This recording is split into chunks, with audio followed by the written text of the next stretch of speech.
Hello my dear students and welcome back to my YouTube channel. आज हम बात करने वाले हैं इलस्ट्रेशन नंबर 3 से, और जो कि हमारी यस्टरडे क्लास थी। देन उसके अंदर में हमने कर लिया था इलस्ट्रेशन नंबर सेकंड तक, और पूरा हम पूरा का पूरा मॉड्यूल से ही कवर अप करने वाले हैं। सो अभी तक आपने चैनल को लाइक शेयर एंड सब्सक्राइब नहीं करा है तो चैनल को लाइक शेयर एंड सब्सक्राइब करना ना भूलें। और उससे पहले कि अगर आप भी अगर ऑनलाइन या ऑफलाइन क्लासेस आप लेना चाहते हो, सो मेरे से, देन मैं आपको पढ़ाता हूँ टैक्सेशन एंड नीचे नंबर दिया गया है, ठीक है। या फिर मैंने राइट डाउन भी कर देता हूँ मैं नंबर, देन आप व्हाट्सअप या फिर कॉल करके कॉल करके भी कॉल करके भी ज्वाइन कर सकते हो क्लासेस। सो 1 वीक तक आपकी पूरी फ्री ऑफ कॉस्ट क्लासेस चलेंगी। देन अगर आपको सही लगता है अगर क्लासेस, देन आप फिर पेड भी ले सकते हो। सो मैं आपको नंबर लिख रहा हूँ, देन उस पर आप व्हाट्सअप भी कर सकते हैं। 79032, ये फर्स्ट नंबर है, ठीक है। इसके ऊपर आप व्हाट्सअप भी कर सकते हो, कॉल भी कर सकते हो। एंड सेकंड नंबर है 7579586945, ठीक है। ये दो नंबर है। देन इस पे भी आप व्हाट्सअप कर सकते हो, एंड सेकंड नंबर पे भी आप व्हाट्सअप या फिर डायरेक्टली आप कॉल करके कर सकते हो, ठीक है, क्वेरी कर सकते हो। सो देन आइए आज के लेक्चर को हम स्टार्ट करते हैं। आज हम करेंगे इलस्ट्रेशन नंबर 3 से, एंड इलस्ट्रेशन नंबर सेकंड हमने कंप्लीट कर ली थी। Illustration number 1 and illustration number second, and basic conditions भी हमने पढ़ ली थी, एंड एडिशनल कंडीशंस भी आती है, ठीक है। सो हमने ये सारी चीज़ पढ़ ली थी, और आज हम स्टार्ट करेंगे इलस्ट्रेशन नंबर 3 से। सो आइए आज का लेक्चर को स्टार्ट करते हैं इलस्ट्रेशन नंबर 3, और अपना अपना मॉड्यूल खोल लेंगे, ठीक है। एंड आइए अब क्वेश्चन को रीड करते हैं, ठीक है।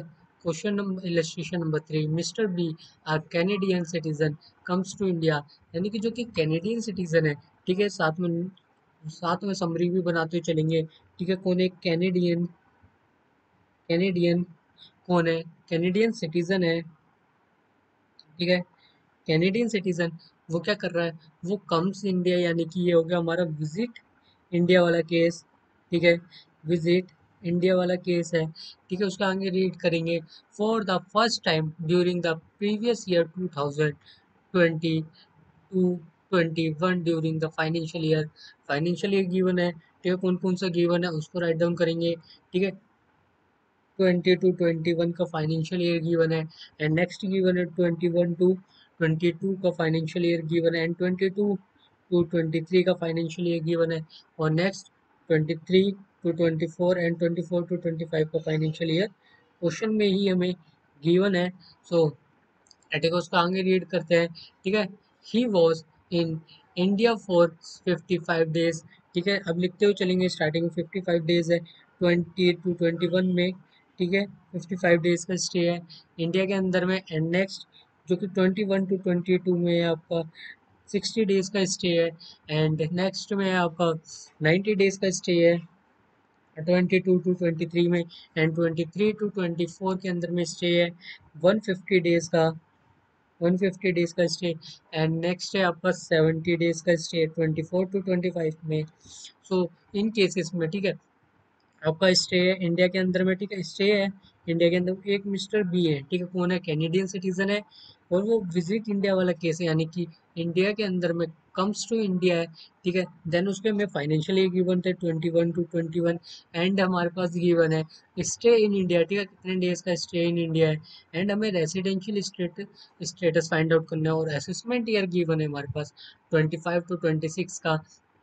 सो आइए इसका करते हैं सॉल्यूशन, एंड ठीक है, ऐसे सॉल्यूशन भी दे रखा है, ठीक है। During the previous year 24 to 25, जो कि मिस्टर बी है, ठीक है, उनका कितने डेज का स्टे था, ठीक है। 24 टू 25 में 70 डेज का स्टे था, यानी कि प्रीवियस ईयर में कितने डेज का स्टे है? 70 डेज का स्टे है, ठीक है। And during the 4 year preceding the previous year, यानी कि 24 टू 25 में कितने? 70 डेज, एंड जो कि है इसके बाद आपका, ठीक है। और he was in India for 355 days, ठीक है। 355 डेज कैसे आया हमारा, तो उसकी बात करते हैं, ठीक है। जो कि 55 डेज, ठीक है, and 60 days and 90 and 150 days का, तो ये सारे हो गए आपके, ठीक है, मिला के कितना हो गया, ये चीज मिला के हो गया आपका 355 डेज का, ठीक है, स्टे हो गया।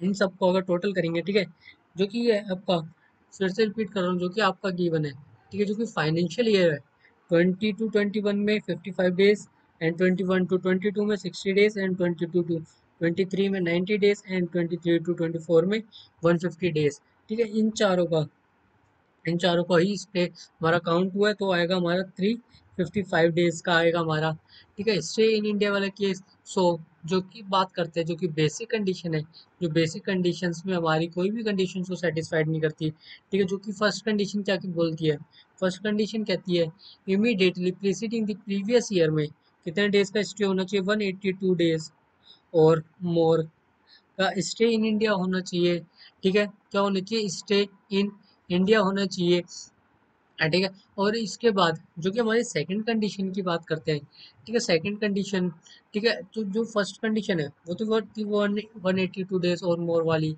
एंड जो कि सेकंड कंडीशन है आप भी देख लीजिएगा, ठीक है, ऐसे आपको पूरा रिवाइज हो जाएगा आपका additional conditions and basic conditions, ठीक है, जो कि सेकंड कंडीशन है, ठीक है, उसको भी एक बार देख चेक कर लेंगे, ठीक है, ऐसे आपका पूरा रिवाइज हो जाएगा। सो देख लीजिए, जो कि आपकी सेकंड कंडीशन थी, सेकंड कंडीशन क्या थी, immediately preceding the previous year, ठीक है, 4 ईयर, ठीक है, 4 ईयर्स में से आपका 365 डेज का स्टे इन इंडिया होना कंपलसरी होना चाहिए, या फिर उससे ज़्यादा का।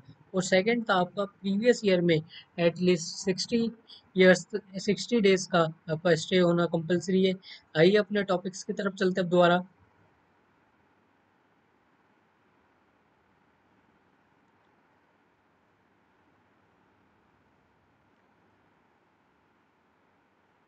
आई होप आपको ये वाला क्वेश्चन समझ आया होगा, ठीक है, जो कि बेसिक कंडीशंस भी फिर से मैंने आपको रिवाइज करा दी थी, ठीक है। और इसके बाद हम बात करने वाले हैं रेसिडेंशियल स्टेटस ऑफ HUF। इसके बाद हम टॉपिक पे चलेंगे अपना residential status,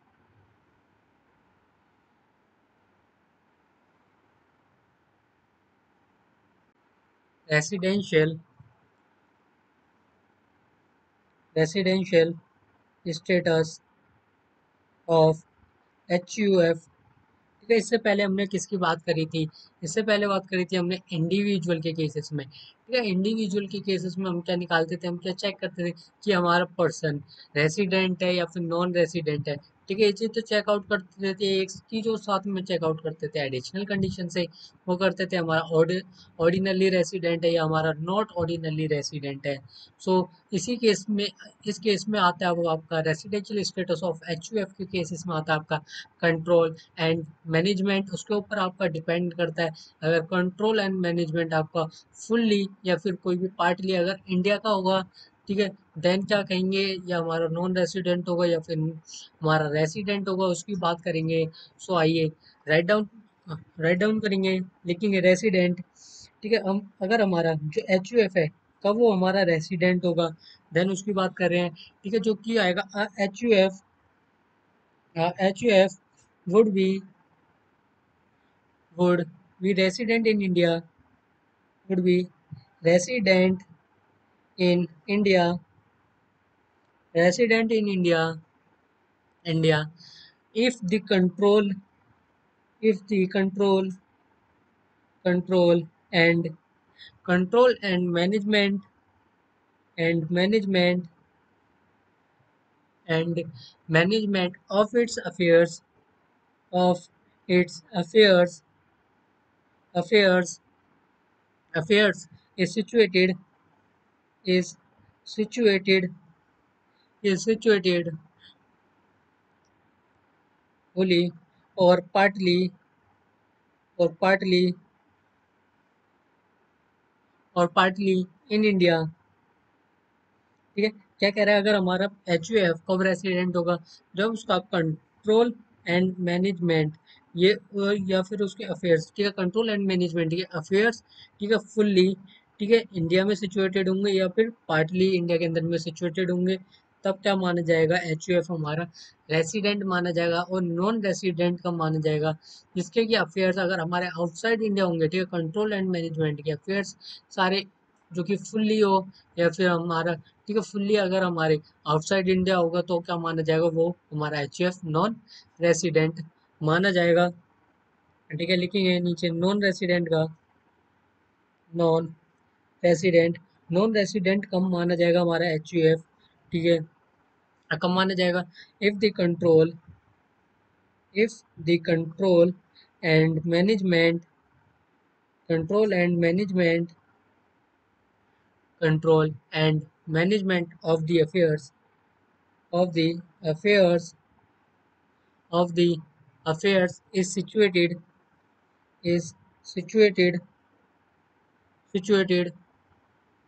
fully fully outside outside India. So हम क्या कह देंगे, जो हमारा HUF है तो वो कौन सा जगह हमारा नॉन रेसिडेंट की कंडीशन में हो जाएगी। ठीक है, वो हमारा नॉन रेसिडेंट माना जाएगा। ठीक है, और अगर हमारा फुल्ली या फिर हमारा पार्टली अगर हमारा इंडिया के अंदर में होगा, ठीक है, तो क्या मान लिया जाएगा, तो हमारा, ठीक है, फुल्ली या पार्टली इंडिया के अंदर में अगर उसके अफेयर्स होंगे, ठीक है, देन उसको मान लिया जाएगा हमारा रेसिडेंट। अगर हमारे इंडिया के अंदर नहीं होंगे, ठीक है, आउटसाइड इंडिया होगा अगर फुल्ली, तो मान लिया जाएगा नॉन रेसिडेंट। इसके बाद बात करते हैं जैसे कि हमारा रेसिडेंट एंड ऑर्डिनरी रेसिडेंट, अभी हमारे बाकी था ordinary resident and resident but not ordinary वाली कंडीशंस। ठीक है, उन कंडीशंस में, ठीक है, क्या था, आपको बहुत कंडीशंस को क्या करना पड़ता था, सेटिस्फाइड करना था। ठीक है, तो उसके बात करते हैं। ठीक है, अब देन उसको राइट डाउन करेंगे, वो वाली कंडीशंस HUF की कंडीशंस है। ठीक है, HUF की कंडीशंस, HUF कंडीशंस। ठीक है, आप इसे कह सकते हो ये भी आपकी एडिशनल ही कंडीशन है। ठीक है, एडिशनल ही कंडीशन है, उसके अंदर में बेसिक कंडीशंस नहीं है। ठीक है, उसके अंदर में आपका सिर्फ, जैसे आपने पढ़ा था इंडिविजुअल केसेस में आपका बेसिक कंडीशंस थी एंड एडिशनल कंडीशंस थी। HUF के केसेस में बेसिक कंडीशंस नहीं है, एडिशनल कंडीशंस ही है। सो आइए लिखते हैं एडिशनल कंडीशंस को, जो कि फर्स्ट कंडीशन आती है। ठीक है, फर्स्ट कंडीशन को लिखेंगे, कर्ता ऑफ करता।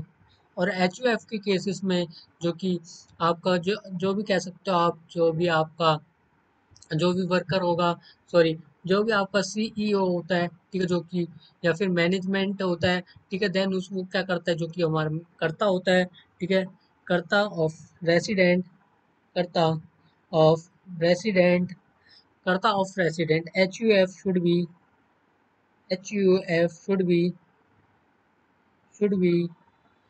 should be resident resident in at least 2 years to previous year to previous years out of out of out of 10 previous year previous year immediately immediately immediately preceding preceding relevant relevant previous previous year। सो आखिर हमारी first condition क्या बोलते हैं, then हम बढ़ेंगे second condition के ऊपर। ठीक है, जो कि फर्स्ट कंडीशन है। ठीक है, फर्स्ट फर्स्ट कंडीशन में क्या कह रहे हैं आपको, जो कि 10 ईयर्स में से एटलीस्ट 2 प्रीवियस ईयर, ठीक है, यानी कि 10 immediately preceding the relevant previous years में से, ठीक है, और जो 10 ईयर्स में से 2 ईयर्स तक का आपका स्टे होना कंपलसरी है। ठीक है, और सेकंड कंडीशन को राइट डाउन करेंगे। ठीक है, सेकंड कंडीशन है, स्टे ऑफ करता स्टे ऑफ करता स्टे ऑफ करता during during seven seven previous year seven previous year 7 previous years immediately preceding preceding relevant relevant relevant previous previous year years should be should should be should be 730 days 30 days or more। ठीक है, अब second condition को समझते हैं। ठीक है, क्या बोल रहा है, स्टे ऑफ कर्ता, कर्ता का स्टे कितने का होना चाहिए, 7 previous year immediately preceding the relevant previous year, यानी कि प्रीवियस 7 ईयर्स में से कितने का होना चाहिए, 730 डेज या फिर उससे ज़्यादा का स्टे होना चाहिए कर्ता का। देन उस कंडीशन को क्या माना जाएगा, हमारा रेसिडेंट एंड ऑर्डिनरी रेसिडेंट। ठीक है, टू कंडीशंस है, अगर दोनों बोथ कंडीशंस को अगर सेटिस्फाइड कर देता है तो हमारा माना जाएगा ऑर्डिनरी रेसिडेंट। ठीक है, अगर दोनों को सेटिस्फाइड या फिर एक या फिर दोनों को सेटिस्फाइड नहीं करता है, ठीक है, तो क्या माना जाएगा हमारा, नो, नॉट ऑर्डिनरी रेसिडेंट माना जाएगा। ठीक है, इसके बाद आता है आपका मॉड्यूल के अकॉर्डिंग ही हम चल रहे हैं। उसके बाद आता है आपका इलस्ट्रेशन नंबर 4। ठीक है, इलस्ट्रेशन नंबर 4 की तरफ बढ़ते हैं। ठीक है, आई होप आपने मॉड्यूल को ओपन कर रखा होगा। देन मैं सिर्फ क्वेश्चंस को रीड करूंगा एंड सॉल्यूशन ही कराते हुए चल रहे हैं।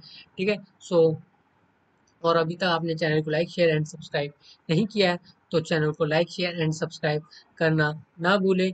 और इसको हम एक बार जो कि आपके जो कि मॉड्यूल है उसके अंदर में आपका चार्ट फॉर्म में भी बना के दे रखा है। ठीक है, रेसिडेंशियल स्टेटस ऑफ HUF का। ठीक है, अगर आपका कंट्रोल एंड मैनेजमेंट आता है उसका अफेयर्स सिचुएटेड फुल्ली और पार्टली इन इंडिया। ठीक है, अगर यस है या फिर नो है, अगर यस है तो आपको कंडीशंस को फुलफिलमेंट करना पड़ेगा, अगर नो है तो हमारा HUF हो जाएगा नॉन रेसिडेंट। ठीक है, अगर यस है तो आपको कंडीशंस की जो दो कंडीशंस थी अगर उसको फुलफिलमेंट करना पड़ेगा, अगर बहुत कंडीशंस को अगर फुलफिलमेंट करता है तो HUF हो गया हमारा ROR, और अगर नहीं करता है तो HUF हो गया हमारा RNOR। ठीक है, आप कमेंट करके बता सकते हैं इस टेबल को मैं आपको पूरा चार्ट फॉर्म में बना के दिखाऊं, एंड जब हम रिवाइज करेंगे देन हम पूरा चार्ट फॉर्म में ही पूरा रिवाइज करेंगे। सो यू डोंट वरी, ठीक है, हम पूरा चार्ट फॉर्म में ही रिवाइज करेंगे। एंड आइए अब हम इलस्ट्रेशन नंबर को रीड करते हैं। ठीक है, इलस्ट्रेशन नंबर 4 सो है आपका जो कि ये आपका मॉड्यूल का इलस्ट्रेशन नंबर 4। आइए रीड करते हैं, the business of HUF is transacted from Australia and all the policy decisions are taken there। Mr. E, the Karta of the HUF, who was born in Kolkata, visits India during the previous year 24 to 25, and after 15 years he comes to India on he comes to India, यानी कि comes की बात कर रहे हैं, यानी कि visit की बात कर रहे हैं। ठीक है, सो हम जितने भी हमें पॉइंट्स मिलते हुए चलेंगे हम उसको राइट डाउन करते हुए चलेंगे समरी की तरफ पे। ठीक है, ताकि हमें ये इजीली होता है कैलकुलेशन करने के लिए। ठीक है, कौन सा है, विजिट इंडिया हो गया। ठीक है, विजिट इंडिया, विजिट इंडिया। ठीक है, अब आगे रीड करते हैं। ठीक है, विजिट इंडिया। ठीक है, during the previous year 24 to 25, after 15 years. ठीक है, कब कर रहा है, 24 टू 25 के अंदर में आपका विजिट कर रहे हैं इंडिया के अंदर में। एंड नेक्स्ट आगे रीड करते हैं, ही कम्स टू इंडिया। ठीक है, ही कम्स टू इंडिया। ठीक है, कब आया वो इंडिया के अंदर में, 1 अप्रैल 2024 को आया है। ठीक है, एंड वो कब गया है, ठीक है, कब गया है, वो गया है 1 दिसंबर 2024। ठीक है, इस चीज इस डेट को आप मेंशन यानी कि याद रखेंगे। ठीक है, यानी कि जो अगर हम अप्रैल की बात करते हैं, ठीक है, अप्रैल की बात करते हैं तो अप्रैल में कितने डेज होते हैं, 30 डेज होते हैं। ठीक है, और दिसंबर में 31 डेज होते हैं। सो जो कि आ गया, जो कि आपका, ठीक है, comes India and visit India वाला केस, तो दोनों ही डेट्स आपकी काउंट होंगी। ठीक है, एंड नेक्स्ट आगे पढ़ते हैं आपका। ठीक है, अगर वो इंडिया को छोड़ के कब जा रहा था, वो लीव करके जा रहे हैं इंडिया को 1 दिसंबर 2024।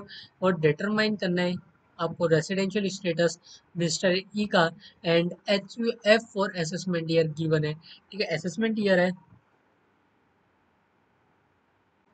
सो आइए अब डेज को काउंट करते हैं। ठीक है, कितने डेज के लिए हमारा स्टे इन इंडिया है, सो उसको काउंट करते हैं। ठीक है, फर्स्ट काउंट करते हैं। ठीक है, जो कि अप्रैल, यानी कि अप्रैल में कितने डेज होते हैं, 30 डेज। ठीक है, तो 30 डेज के लिए वो हमारा कम्स इन इंडिया है, सो वो आपका काउंट होगा। एंड नेक्स्ट अप्रैल के बाद मई, मई में 31, मई के बाद जून, जून में होता है आपका 30, एंड जुलाई 31, अगस्त 31, अगस्त का सितंबर, अक्टूबर एंड आपका नवंबर एंड दिसंबर में 1 डेज का स्टे है। सो इनको अगर हम काउंट करते हैं, ठीक है, 30 and 60 and 90 and 120 and 30, 120, 150, 180 and 180 के बाद 200 एंड 200, 40 and 41, 42, 43, 44, 45 एंड 245 डेज का क्या हो जाता है, आपका स्टे हो जाएगा। ठीक है, पहले हमने कैसे काउंट करा है, पहले हमने काउंट किया है, ठीक है, 30 डेज, 30 डेज ओनली, ठीक है। देन ये हो जाता है 1 2 3 4, ठीक है, 4 यानी कि 120 डेज का स्टे इनका हो जाता है। एंड अब 31 का काउंट करते हैं, 1 2 3 4।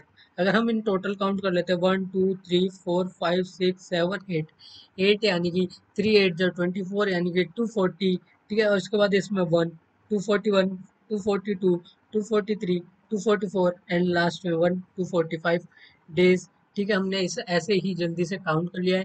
एंड 245 डेज का जो कि मिस्ट्री है, उनका स्टे इन इंडिया है। और जो कि आपकी,